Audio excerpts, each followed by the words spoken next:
पति और पत्नी का झगड़ा थाता है उसमें हमेशा वाक पति का ही आता है। तो भाई इसमें टेंशन लेवानी जरूरत नहीं है, मूंझावानी जरूरत नहीं है। आखा जगत में बधाई ने आ प्रॉब्लम है, इसलिए हवे तमेरे को खाली जिंदगी काढ़ी नाखवाना है।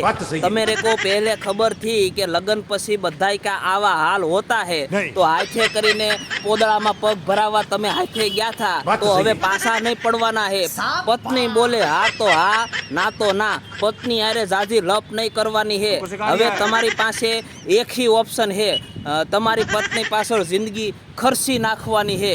इसलिए भाई सावधान रहे, सतर्क रहे। पत्नी बोले તમારા વાંક है એટલે તરત માની જ લેવાના है, उसके સામે તત नहीं करवाना है। कारण के પોતાની ही पत्नी हैरान करती है तो उसको तो कहीं भागे देवाएगी नहीं, इसलिए जिंदगी काढ़ी नाखवानी है।